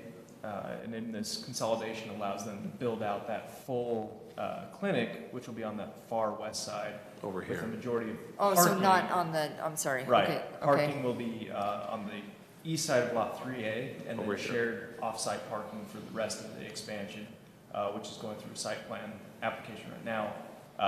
We'll have gravel and oversized parking on Lot 5A, or 5. It's great. So that road, because as it is right now, it seems really narrow. Is that going to have to expand to? Campus Care Drive? Well, the way, it's 20 feet wide. It's not it wouldn't meet city standard, but you know, when it was originally approved, it was supposed to be a private road, and this is what I understand. I wasn't here. And then because there was no money to maintain it, they came to the city and said, will you all maintain it? And apparently we said we would, so it's a city-maintained road. This is a lesson to future councils of why you never accept private roads. Can we give it back? I'm positive they will not take it back. But it's all right, we didn't have to pay to pave it. at least. That's the point, when, I don't want to pick on the hospital, this happens all over. When private developers do private lanes, they don't build them to standard, then they deed it to you. Now, when we go in 15 years from now to redo it, we're gonna have to rebuild we'll have to basically tear that entire road out and build it up to a standard. Like, they didn't have to build it to a standard because it was a private road, and then they give it to you, and you then have to go, it's like, basically you buy the private developer a road, is what it boils down to. So. Well, they paid for it. We just, yeah. No, but it's like Joel is saying. I'm not picking on this project at all. No, I know, I'm but saying I'm the just like, lesson. I mean, if we're looking at how expensive roads, $1 million a mile, whatever. I mean, if we had to, if they develop it, Lot 3 and 4, are we going to have to build that road to standard? So had them do a traffic impact analysis to figure out the impacts from this Lot 3, the methadone clinic, and the other stuff, and it's not sufficient numbers to justify any needs to improve those roads. And you know, they're 20-foot curb to curb. It's just narrow, but that road is posted at 15 miles an hour, and traffic is working there now. Fortunately, we don't get a lot of semi-trucks through there, right?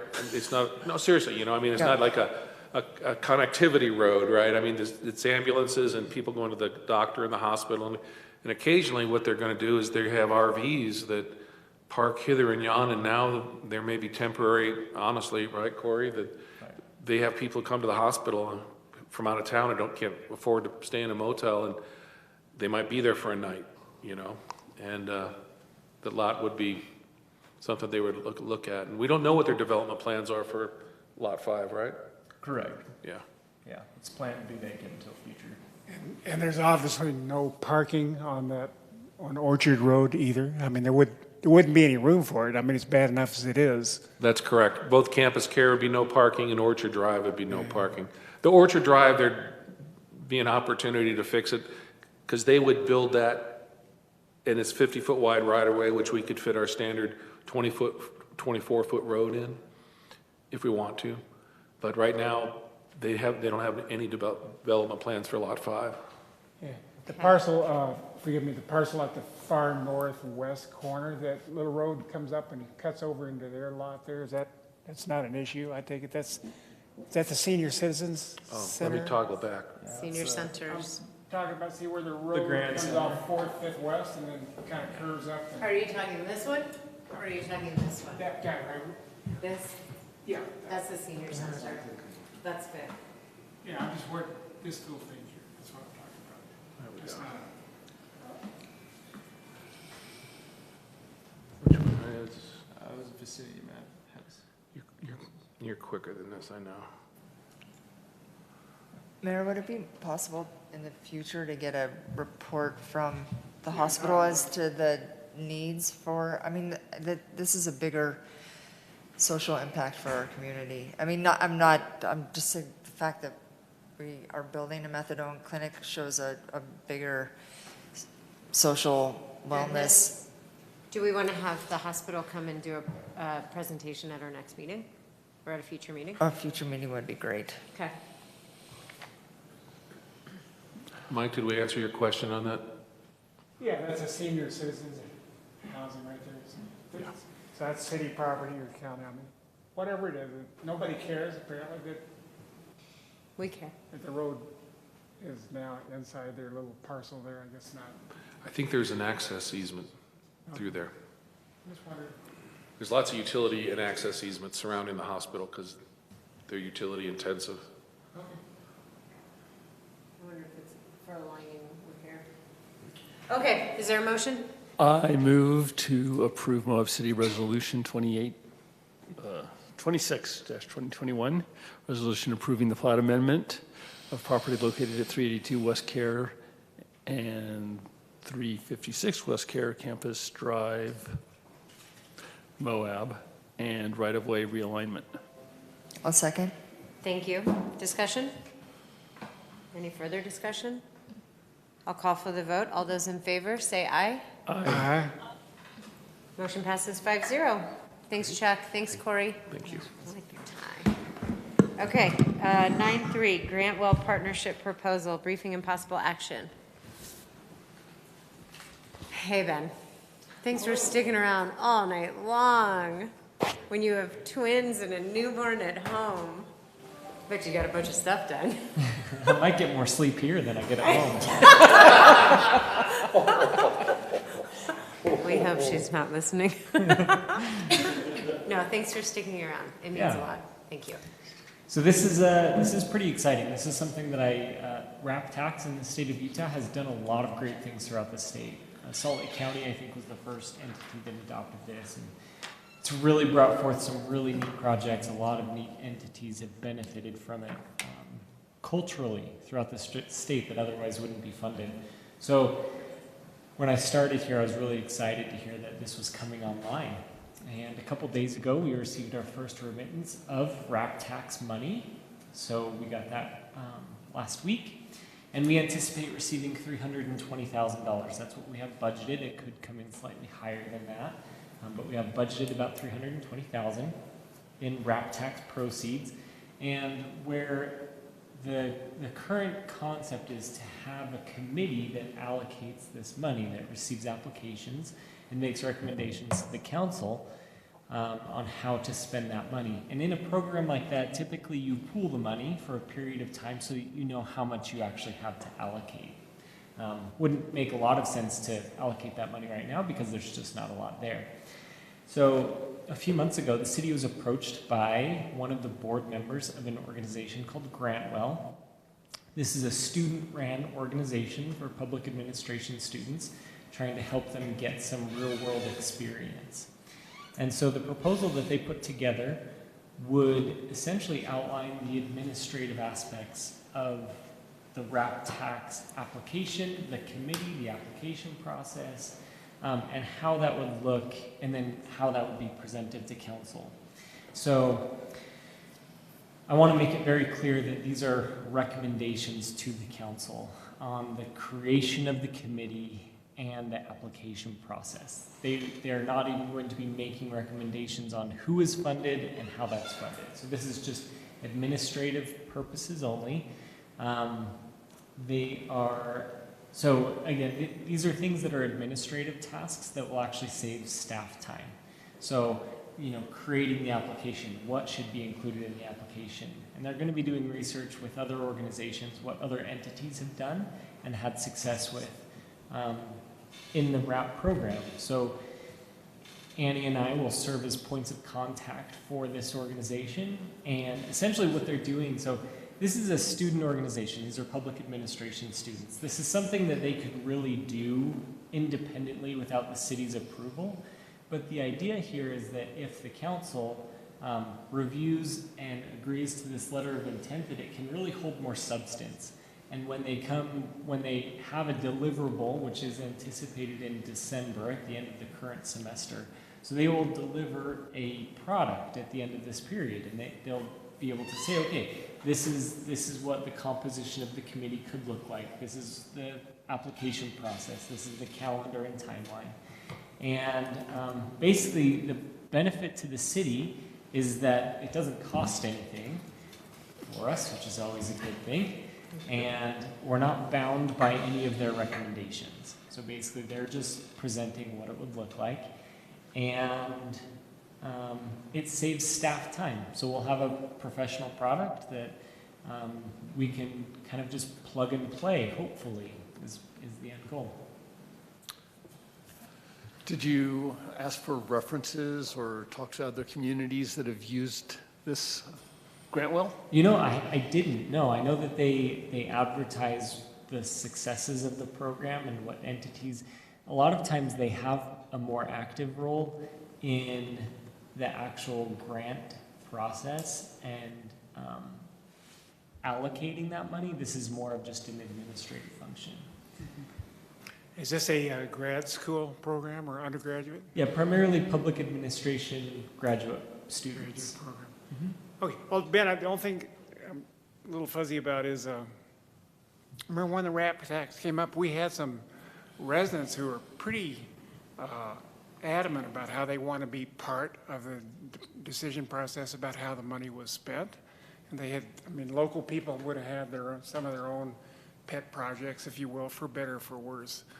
And would these folks then be recommending, would they substitute for what might otherwise be a local committee of concerned citizens and staff and council, whoever it might be? And would this group then replace that local group that would exist otherwise? No, in no way would they replace any members of this committee. So essentially they would be making a recommendation for how to appoint members to this committee, which would be local. There would be local representation, and staff representation, but nobody from Grantwell will actually be on that committee who makes the recommendations to council. Okay. So it's Great. That's great to hear. okay. But That's it what also- I was hoping you were going to say. It wasn't clear necessarily. But it looked like the Grantwell would help figure out how to do the applications and would do a lot of the work that In that sense, it's would be free great labor, to get done. right? This Grad is- students are always free labor. Yes. Mayor, may I make a motion? Absolutely. I would like to. Can I ask you a question? Oh, sorry, sorry. Sorry, Ronnie. We apologize. You have a little picture, but it's so you don't loom behind us. I apologize. Thanks for raising your hand. Oh, that's okay. I mean, I appreciate, providing the learning opportunity for the students and the fact that, they'll be studying other communities and making some recommendations and that we aren't bound by that. But I was going to make a request because I've heard from, and I'm guessing they wrote all of us, some of the residents who played a role in passing this asking, well, when is there going to be a committee and how is that going to work and how do we get involved? So at what stage in the process, it does seem like it's great if the students generate recommendations, but is the idea just for those people listening tonight and so that they don't feel like, their potential part is being stepped on, because we promised from the beginning when we said we were going to do this RAP tax, that they would be involved. So just, transparency so they understand that that's still the intention. What is the plan that we would wait for a product for Brantwell and then we would hand that over, in a packet and we would look at it and we would get resident input because I'm sure they have some of their own ideas.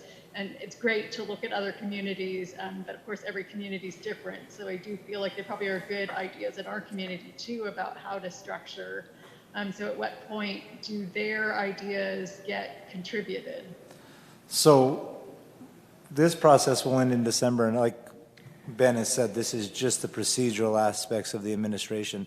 Our plan is that as we collect this money, we've gotten one, we're looking at probably two more by the end of the year. January, we start budget.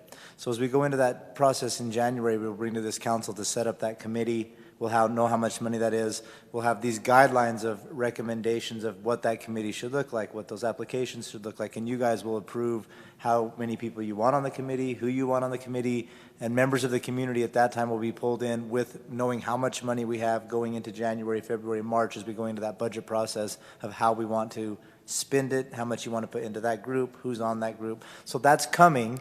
This is just the administrative side of things is how does that process start to look before we put people on that committee to actually start making those decisions? So, Okay, 2 points. Reassure them that there will be a committee and that the spending decision will be made. The short answer is January.